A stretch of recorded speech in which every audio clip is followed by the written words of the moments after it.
En el año de 1922, es decir, hace 101 años, el arqueólogo inglés Howard Carter realizó uno de los hallazgos más importantes en la historia de la arqueología. Descubrió la tumba de Tutankamón. Después de años de esfuerzos infructuosos, finalmente encontró, y lo que vio lo dejó sin aliento. Cuando descubrió la cámara donde estaba oculta la tumba del faraón, pidió una lámpara, la introdujo en el agujero de la pared para ver lo que había allí y se quedó mudo, se quedó sin aliento. Alguien le preguntó, ¿qué está viendo?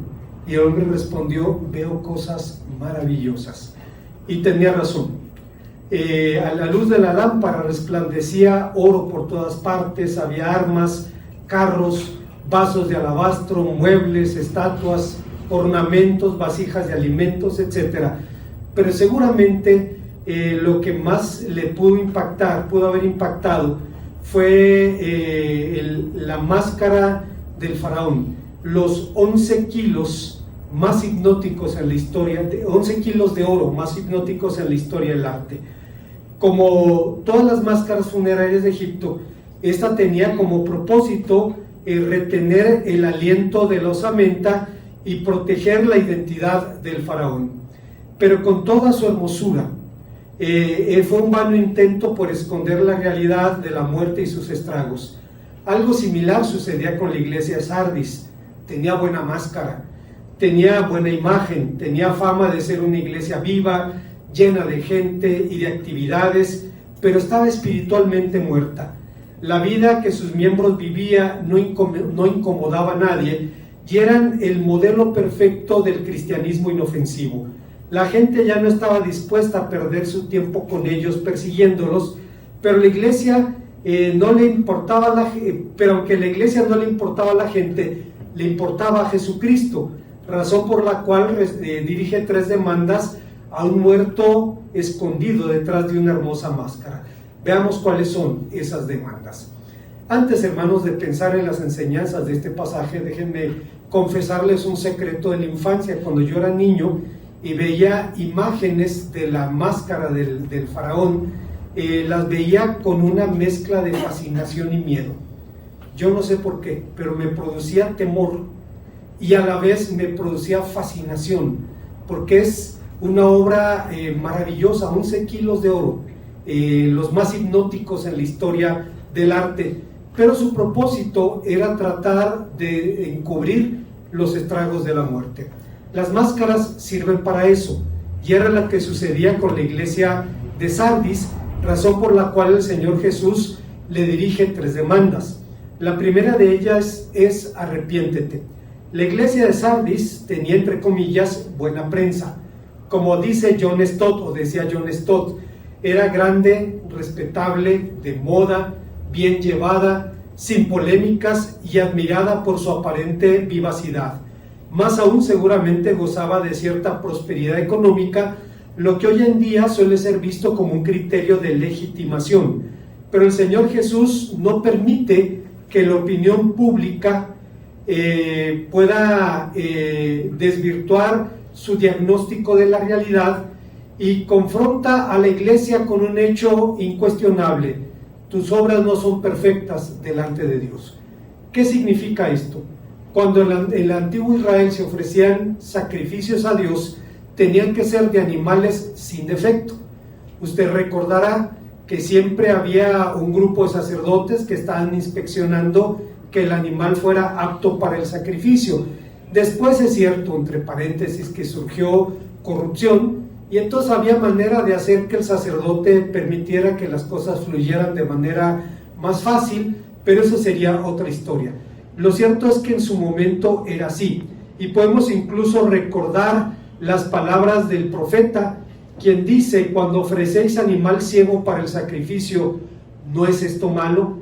Asimismo, cuando traéis y ofrendáis al cojo, al enfermo, ¿no es malo? Preséntalo a tu príncipe.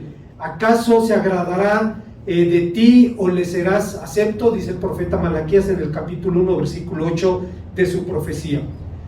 Como los israelitas en el pasado, los cristianos de Sardis y los cristianos de todos los tiempos, sabemos, hermanos, que nuestra ofrenda debe ser agradable delante de Dios. Claro, San Pablo nos dice en Romanos capítulo 12 versículo 1 que nuestra mejor ofrenda es una ofrenda viva, presentarnos delante del Señor como una ofrenda sin mancha, sin arruga, sin cosa semejante. Volviendo a nuestro pasaje, hermanos, encontramos que dice la tradición que el pastor de la iglesia en Sardis se llamaba Zósimo, en aquel tiempo, palabra griega que significa el que vive, y que la denuncia tienes cara de estar vivo pero estás muerto, era un juego de palabras con el que el Señor denunciaba al pastor que era ortodoxo en doctrina pero inmoral en su vida. Se puede vivir así. Usted recordará al sacerdote Elí, quien era un hombre ortodoxo en su doctrina, incluso temeroso de Dios, pero era muy laxo en la disciplina con sus hijos, y sus hijos son descritos con el nombre Bnei Belial, que significa eran hijos de Belial, eran hijos del diablo. Vivían de una manera depravada, y lo más escandaloso es que cuando el padre los regañó, los llamó y les dijo: no, hijos, no es buena fama esa la que yo oigo. Pero en la lengua del Antiguo Testamento hay dos formas de negación. Está la palabra lo, L-O, casi como en español, para decir no en un mandamiento permanente. No matarás, no robarás, no darás falso testimonio, usa esa palabra, lo. Y está la palabra al, que se usa para mandamientos temporales. Por caminos de gentiles no vayáis por ahora. En ciudades samaritanos no entréis por ahora. Id primero a las ovejas perdidas de la casa de Israel. Elí utilizó la forma de mandamiento temporal. Les dijo: dejen de hacer eso por ahora. Se ve mal, nos da mala imagen. Dejen de hacerlo por ahora. Una situación escandalosa, y se dice, según la tradición, que era el caso de Zósimo, que tenía fama de estar vivo pero estaba muerto. Este es un juego de palabras, como dijimos, que describe la condición de alguien que es ortodoxo en doctrina pero vive en inmoralidad. Sin embargo, el problema de la iglesia, si el problema de la iglesia hubiera sido una conducta personal, el Señor lo hubiera señalado, como en el caso de Jezabel: tienes entre ti a una mujer llamada Jezabel, etc. El problema de Sardis era más bien que, como los paganos, los cristianos vivían del pasado y de sus glorias, vivían de rutinas religiosas y rituales huecos. Al parecer no tenían problemas doctrinales, tampoco tenían nicolaitas, como en otras iglesias, pero no podían decir a los paganos: conviértete a Cristo para que seas como yo, porque los paganos podían decir: no me voy a convertir a Cristo y ya somos exactamente iguales tú y yo. Por esta razón, el llamado del Señor Jesús al arrepentimiento en la iglesia de Sardis era tan apremiante. Pero ¿qué es el arrepentimiento? En el Nuevo Testamento, la palabra arrepentirse, metanía, significa cambio de mente, que obviamente no significa literalmente cambiar de idea respecto a algún concepto, alguna conducta moral, etcétera, etcétera. En la lengua del Antiguo Testamento es más claro y significa cambiar de rumbo, dar la vuelta, cambiar de rumbo. Recuerdo, hermanos, hace muchos años en Chihuahua había un anciano que estaba testificando a un hombre en la plaza pública y en el jardín principal de la ciudad de Chihuahua, y el hombre quiso jugar con el que le estaba compartiendo y le dice: a ver, dime, ¿qué significa arrepentimiento? Y el hombre pues no sabía cómo definirlo. Dice: no, pues yo lo único que te puedo decir es que mi vida iba para allá, pero desde que conocí a Cristo mi vida va para acá. Pues hermanos, es eso, tenía razón, no hay manera más gráfica de decirlo. En estas condiciones, hermanos, hablamos de un cambio de dirección de vida, implica un giro radical que nos lleva ya no a vivir para el pecado, sino a vivir para Jesucristo. El arrepentimiento comienza con la regeneración, que constituye una actitud y una acción que debe ser repetida a lo largo de toda la vida. Es cierto, Dios despierta nuestro espíritu para que podamos responder al llamado de la conversión, pero esa conversión debe ser una realidad que continúe a lo largo de nuestra vida. No significa, como algunos hermanos nuestros piensan, que la salvación se pierda y tengamos que volver a convertirnos. No, estamos hablando, hermanos, de que es una actitud básica que debe mantenerse en nuestra vida, con la disposición de saber que cuando hemos fallado a Dios, cuando hemos quebrantado sus mandamientos, cuando hemos roto con su voluntad, necesitamos arrepentirnos y volver una vez más hacia el Señor. Y tal vez, hermanos, una de las mejores definiciones que encontramos es la de R.C. Sproul, un predicador reformado, ahora está con el Señor, y quien dice que la contrición, o sea, el dolor por haber ofendido a Dios, es el arrepentimiento verdadero y piadoso, el arrepentimiento genuino. Comprende un remordimiento profundo por haber ofendido a Dios. La persona contrita confiesa su pecado de manera abierta y completa, sin inventar excusas o justificarlo. Esta aceptación del pecado viene acompañada de la voluntad de hacer restitución cuando sea posible hacerlo. Hay diferencia entre contrición y atrición.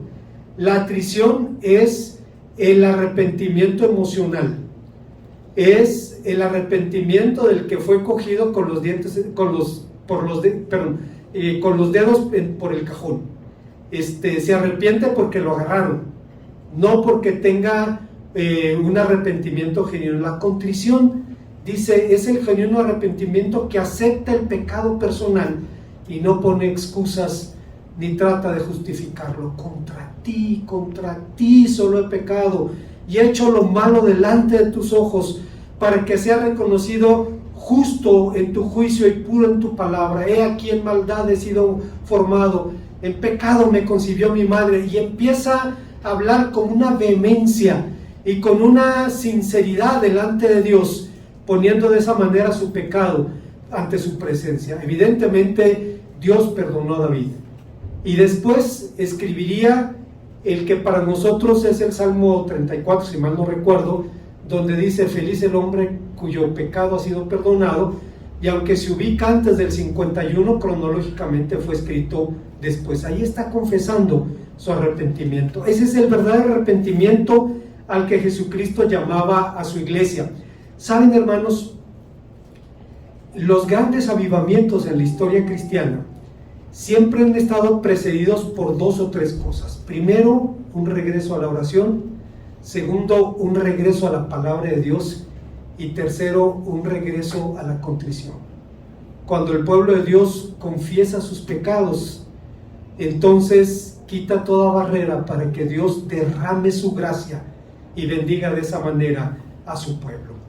Hay una segunda enseñanza que encontramos en este pasaje, y es que el Señor Jesús dice a la iglesia: guarda lo que has recibido.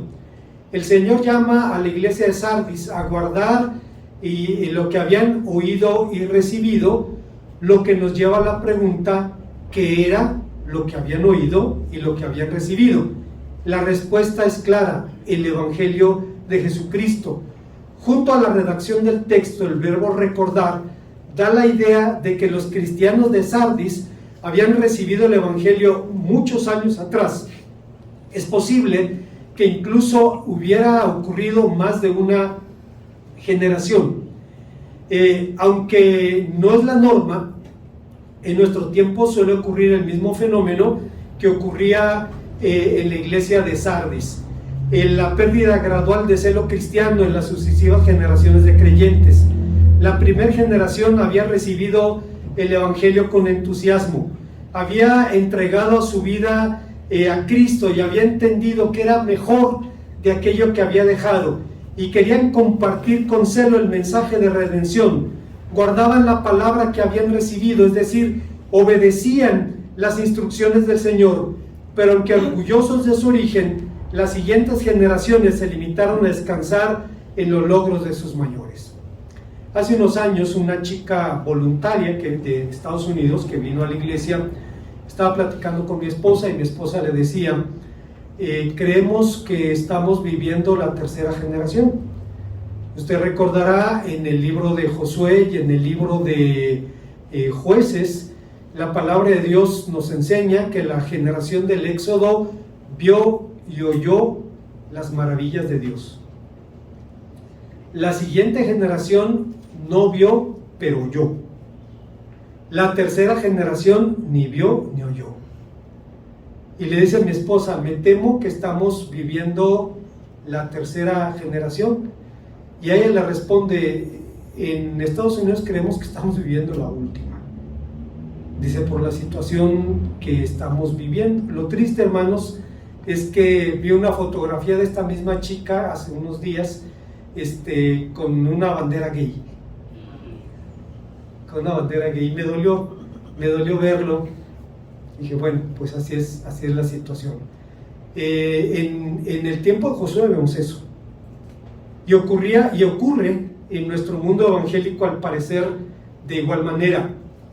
La primera generación recibió a Cristo, compartía con entusiasmo y comentaba de aquel nuevo creyente en una iglesia en la ciudad de Torreón, quien compartía el evangelio, traía la Biblia en la mano, oraba, predicaba a quien pudiera, y volteó a verlo un viejo creyente y dijo, es nuevo. Así somos cuando somos nuevos. Cuando entre en la normalidad, eso va a pasar. Para este hombre la normalidad era una vida de apatía, de indiferencia, de frialdad, de rutina religiosa, y se burlaba de un hombre que había descubierto a Cristo y con él había descubierto la vida. Conservaban el nombre cristiano, pero la obediencia había sido sustituida por tradiciones rituales vacíos.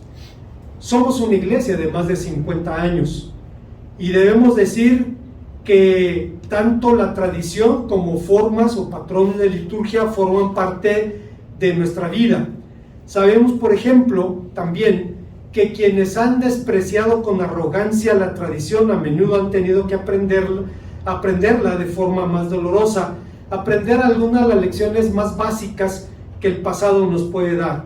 Debemos, hermanos, respetar la tradición, pero no estamos atados a ella. Cuando tenemos que escoger entre la palabra de Dios y cualquier tradición, no hay elección. La respuesta está en la palabra de nuestro Dios. Afortunadamente, más importante que cualquier lealtad es la lealtad a Cristo. Más importante que otro amor es el amor a Dios, pero ese amor no solo se vive en la obediencia dócil a sus preceptos, sino en una vida en la que podemos cumplir aquel propósito para el cual el Señor nos llamó. Debemos recordar que fuimos creados para glorificar a Dios y para disfrutar para siempre de Él. Glorificar a Dios puede ser una carga onerosa, y podemos recordar a los monjes privándose hasta del alimento básico. Recuerdo en la biografía que Benton, un escritor, creo que es norteamericano, escribió sobre Martín Lutero. Hablaba de lo que en tiempo de Lutero significaba ser monje. Y decía Lutero que cuando tenía 14 años, no recuerdo en qué ciudad fue, pero conoció a un príncipe alemán, se llamaba Wilhelm von Anhalt, Guillermo de Anhalt, quien dejó en los palacios y los salones de la corte para hacerse monje. Y decía Lutero, estaba demacrado, parecía un cadáver forrado de pellejo. Lo vi cargando el saco del mendigo como un asno. Ahí estaban los jóvenes cartujos de 20 años y ya envejecidos por las austeridades. Dice, quien los viera no podía dejar de sentir vergüenza por su propia vida. Esa era la idea de la vida cristiana, y era una vida obviamente terriblemente gravosa, pero fuimos creados no solo para glorificar a Dios, fuimos creados para disfrutar para siempre de Él. Y me fascina, hermanos, esta declaración tan sencilla y tan contundente que nos dice que nuestra vida es para la gloria de Dios y es también para el gozo y para la alegría, en tanto esperamos el cumplimiento de sus promesas. En estas condiciones, más importante que cualquier lealtad es la lealtad a Cristo, más importante que cualquier otro amor es el amor a Dios, el amor que se vive en la obediencia a sus preceptos. El amor a Dios no solo se demuestra haciendo, que solo se demuestra haciendo su voluntad.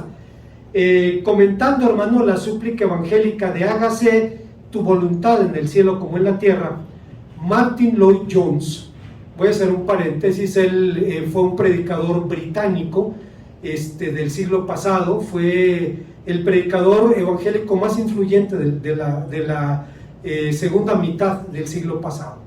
Él era pastor en Westminster, la iglesia de los reyes, y fue un teólogo y un pensador formidable. Fíjense lo que dice. Dice: en los cielos la voluntad de Dios siempre se cumple de manera perfecta. En la Biblia solo tenemos metáforas tenues acerca de esto, pero son suficientes para saber que si algo es característico del cielo, es que todo y todos giran alrededor de Dios, y todos están dispuestos a glorificarlo y a engrandecer su nombre.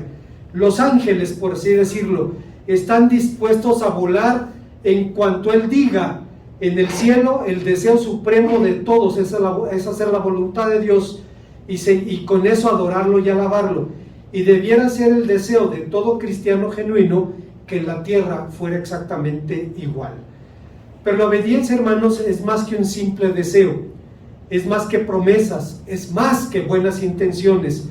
La obediencia, como decía Juan Calvino, es el verdadero culto a Dios, y todo lo demás son sus apéndices. Hay una tercera y última enseñanza que encontramos en el pasaje, y es que el Señor dice a su iglesia: mantente vigilante. El culto evangélico, hermanos, gira en torno a la palabra proclamada, es decir, a la palabra de Dios. Si hay una diferencia básica entre católicos y evangélicos respecto al culto, es que el culto evangélico gira en torno a la palabra proclamada, el culto católico a la palabra celebrada, a la Eucaristía.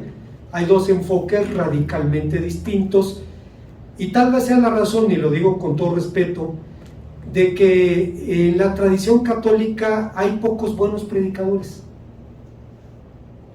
Incluso sacerdotes que se han convertido no llegan a ser buenos predicadores, entre otras cosas, porque a lo que los invitan a las iglesias es a que den su testimonio. Hay excepciones. Yo me acuerdo del tocayo de mi hermano Sergio, don Sergio Méndez Arceo, ¿no? Allá en los años 70, era un evento escuchar a don Sergio allá en Cuernavaca, porque era un orador impactante, impresionante, influyente, pero no es lo más común. Bueno, en el culto evangélico todo gira en torno a la palabra de Dios, pero si esperamos entenderla cabalmente, eventualmente tendremos que echar mano de la historia. La historia nos sirve de contexto, nos sirve de marco, nos ayuda a entender lo que el Señor Jesús está diciendo a esta iglesia, lo cual nos demuestra que el Señor no solamente es un buen historiador, sino que es sobre todas las cosas el Señor de la historia. A través del tiempo, la ciudad de Sardis ha recibido nombres poco honrosos: la ciudad de la muerte, la ciudad del lujo y del ocio, de la apatía y la inmoralidad. Alguien dijo: en ningún otro lugar puede encontrarse un contraste tan melancólico entre el esplendor del pasado y la decadencia actual como en Sardis. La ciudad fue fundada a la orilla del río Pactolus, río que en la antigüedad arrastraba pepitas de oro, lo que generó enormes riquezas a sus habitantes. Sardis se convirtió en la capital del reino de Lidia, fue gobernado por Creso, aquella persona que hasta el día de hoy se convierte en sinónimo de riqueza, es rico como Creso. La ciudad estaba situada en una plataforma rocosa que se eleva a 500 metros sobre una llanura amplia, lo que protegía a Sardis de posibles ataques. Su riqueza, su seguridad militar hicieron que los habitantes de la ciudad se convirtieran en ociosos, arrogantes, y hubo dos incidentes que marcaron fatalmente su destino. El primero fue el avance del imperio persa, ante cuyo temor Creso se alió con Babilonia, Egipto y Esparta. La coalición sufrió su derrota en la batalla del río Halis, pero a pesar de la derrota, Creso se retiró a la seguridad de su ciudad. Era una llanura ancha y un promontorio rocoso que se levantaba 500 metros sobre el suelo, y arriba estaba la ciudad de Sardis. Se pusieron simplemente a esperar que el enemigo llegara y tenían los recursos para resistirlo sin ningún problema. Tan confiados estaban en las defensas de su ciudad que dejaron los muros sin vigilancia nocturna, pero de pronto un espía griego vio algo que marcó la diferencia. En el día estaba un vigilante en las almenas, se le cayó el casco y entonces bajó por una cuerda a recoger su casco, por una grieta entre las rocas, fue, recogió su casco, se lo puso y volvió a subir. Ya sabían por dónde entrar, cosa que efectivamente sucedió. Finalmente la ciudad cayó en manos de sus adversarios en el 331 a.C. Pero en tiempos de Apocalipsis, más o menos a fines del primer siglo, la ciudad vivió un segundo fracaso igual. El oro del río se agotó tras un terremoto, el río se convirtió en un arroyo, el reino de Lidia desapareció, el macizo rocoso sobre el que estaba situada hoy en día parece el espinazo de un dinosaurio sobresaliendo sobre la llanura. Y por todo lo anterior, el Señor Jesús dice a los cristianos de Sardis que fueran vigilantes. ¿Qué significa concretamente esta demanda? El verbo vigilar alude a la idea de estar despierto o estar en vigilancia espiritual. En ese sentido, en sentido figurado, significa básicamente dos cosas: mantener una vida de constante oración, Mateo 26, 40 al 41, Colosenses 4, 2, mientras y mantener la guardia ante la lasitud moral de esta generación y su confianza en las cosas pasajeras. ¿Cómo podemos mantenernos vigilantes en este tiempo? Afirmar las cosas que están por morir.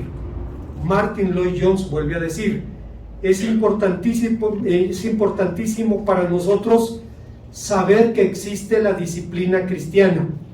No es suficiente decir, como algunos creyentes, que no importa lo que pase, que una mirada de fe puede solucionarlo todo. Esto no es verdad, y no lo es en la experiencia de los que lo enseñan. No es una enseñanza bíblica. Si fuera así, de más estaría la Biblia. No la necesitaríamos en absoluto. Si solo nos limitáramos a mirar al Señor, las epístolas de Pablo no hubieran sido escritas, pero están escritas por hombres inspirados divinamente. ¿Para qué? Para que tengamos instrucción y podamos entender y poner por obra la voluntad de nuestro Dios. Dice que en la tradición católica se ha hecho tanto énfasis en la disciplina espiritual que los sacerdotes deben dedicar varios espacios en el día para rezar, la liturgia de las horas. Si usted va al convento de la Cruz, usted va a encontrar que en el área que está ocupada por monjes hay dos relojes de sol. Uno está orientado hacia el poniente y otro hacia el oriente. Cuando yo lo vi, hubo varias dudas. La primera: ¿para qué quieren relojes si están aquí encerrados toda la vida? Para la liturgia de las horas, saber la hora que hay que rezar. Y la otra cosa que me sorprendió fue el hecho de que estas personas dedican tanto tiempo a la vida contemplativa, al rezo, etc. Eso mismo ha hecho que se genere en el ámbito evangélico un repudio, porque a veces se ha hecho más énfasis en el método que en la meta. Vaya, perdón, no es el tema, pero desde el momento en que en la tradición católica orar es un castigo, porque cuando usted va y se confiesa y le dan la penitencia, penitencia significa castigo, le dan la pena, pues tienes que rezar, y ya le dicen, según del tamaño del sapo la pedrada, ¿no? Según lo que haya hecho, ya le dicen lo que tiene que rezar. Desde ahí ya tenemos problemas con el concepto de oración, ¿no? Pero se pone tanto énfasis en el método, en la forma, que eventualmente puede descuidarse el fondo. No estoy diciendo que lo sea en todos los casos. Pero ese mismo rechazo ha llevado a muchos evangélicos, hay que ser honestos, a no tener una vida disciplinada. Y hermanos, en los grandes periodos de la historia evangélica ha habido un énfasis muy fuerte en la lectura de la palabra de Dios y en la oración. Un énfasis muy, muy fuerte. A los puritanos les llamaban las polillas de la Biblia, porque vivían entre las páginas de la Biblia y se la comían. Entonces, es importante, hermanos, que aunque haya habido abusos en algún momento, eso no nos exime de ninguna manera de la disciplina. La verdad es que los grandes periodos del protestantismo se han caracterizado por la comprensión de esta necesidad de disciplina. Los puritanos se caracterizaban por su énfasis en la aplicación de las escrituras en la vida diaria. En el siglo siguiente vemos a líderes de avivamiento evangélico enfatizando lo mismo.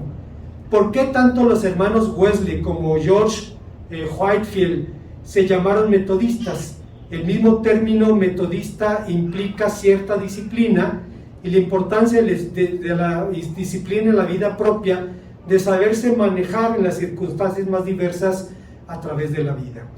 Es importante entonces que la vigilancia se exprese a través de la oración, de la comunión con la palabra y de la obediencia. Como conclusión, a pesar de su aparente vivacidad, de su innegable popularidad y prestigio, la iglesia de Sardis era una iglesia agonizante. Vivía de las glorias pasadas, de los recuerdos de los hechos de sus mayores, pero sus hechos presentes estaban impregnados de cierto aroma funerario. Si en su ocaso el imperio romano se convirtió en un esqueleto dentro de una armadura, la única fuerza que conservaba era la militar, la iglesia de Sardis era un moribundo escondido detrás de una máscara de oro, una máscara hermosa pero inerte.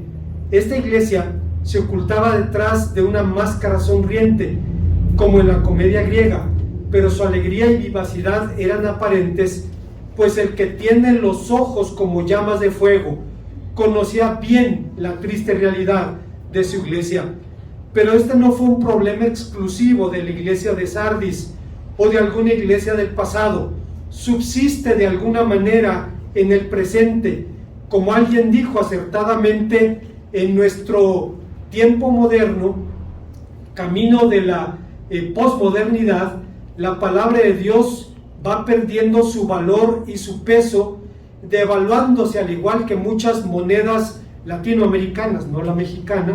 El vacío que deja es reemplazado por la imagen, y hoy día tan importante como en la política es también en la iglesia el culto a la imagen. En función de esto existen especialistas preparados para crear buena imagen, ya sean políticos, artistas, jabón, pasta de dientes o religiosos.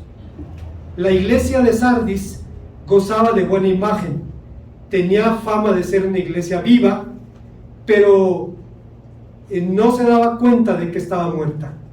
Hoy en día, contagiada por el mundo que nos rodea, solemos guiarnos por las apariencias y la fama de una iglesia u otra, o de diferentes pastores o predicadores. Muchos evangélicos van de congregación en otra, como quien va a la nueva cafetería que se estrena detrás de la última atracción eclesial, pero lo que vale no es lo que los demás piensan sobre nosotros. Lo que vale no es lo que nosotros pensamos de nosotros mismos. Lo que vale es lo que Cristo piensa de nosotros y piensa de nuestras acciones. La ética bíblica parte de dos primeros mandamientos: no adorar a dioses, no incurrir en idolatría y no hacer imágenes. Hablando de su propia revelación en el Sinaí, Dios mismo dijo a Israel: mas a excepción de oír mi voz, ninguna figura visteis. Deuteronomio capítulo 4, versículo 12. La imagen es una fabricación humana y por tanto fácil de manipular. La voz de Dios, en cambio, nos ordena y nos obliga y no se deja manejar. La buena fama de Sardis vino como resultado de acomodarse, de esquivar el escándalo de la cruz. Cuando las iglesias y los pastores nos obsesionamos con nuestro nombre, reaparece en nosotros el espíritu de Babel. Hagámonos un nombre. Génesis capítulo 11, versículo 4. Por todo lo anterior, hoy más que nunca resuena con toda vigencia y poder las demandas del Señor Jesús a su iglesia: arrepiéntete, guarda lo que has recibido y mantente vigilante.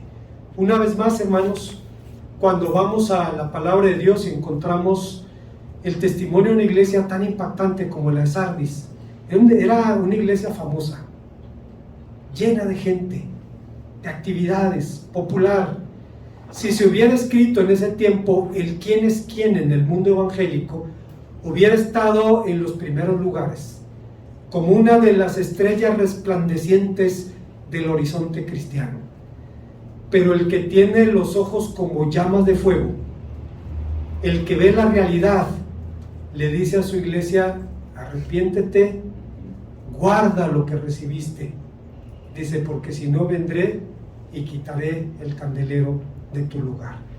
Lo cierto, hermanos, es que de las 7 iglesias de Asia, solo una sobrevivió a la historia, la más pobre, la iglesia de Filadelfia. En el siglo XIV los turcos la sometieron finalmente. Fue asediada por siglos y finalmente la sometieron. Pero los habitantes de Filadelfia mantuvieron su identidad cristiana hasta hace 100 años, no sé ahora. Hasta hace 100 años había 3 iglesias cristianas en Filadelfia. Una iglesia que sobrevivió el paso del tiempo debido a su fidelidad. Las demás, incluso la iglesia de Éfeso, hermanos, el tiempo se las llevó. Y la cuestión no es pensar en qué hizo o qué no hizo la iglesia, sino qué hago o qué no hago o qué no soy yo. Recuerdo, termino con esto, hace años en la iglesia Bautista Betel, en la Ciudad de México, el hermano, no recuerdo el nombre del director, Granados creo era, el director del coro de la iglesia, reunió al coro y le dice: hermanos, les tengo una buena noticia y una mala noticia. ¿Cuál quieren primero? La buena. Bueno, necesitamos uniformes, no se preocupen, la iglesia los va a comprar. Pero como la iglesia somos todos, cada quien se compra su uniforme, les dice. Hermanos, pasa exactamente igual aquí. Vemos una iglesia digna de crítica y señalamiento, pero a final de cuentas, cuando nuestro índice apunta hacia el frente, hay 3 dedos que apuntan hacia atrás. Lo que quiero decir, en otras palabras, es que el llamado del Señor sigue vigente para su iglesia en todos los tiempos. Oremos al Señor. Gracias, Padre Santo, porque nos permites venir a tu palabra, ser confrontados por ella, y nos permites suplicarte, Señor, tu misericordia y tu gracia sobre tu pueblo. Recibe la honra y la gloria en Cristo Jesús. Amén.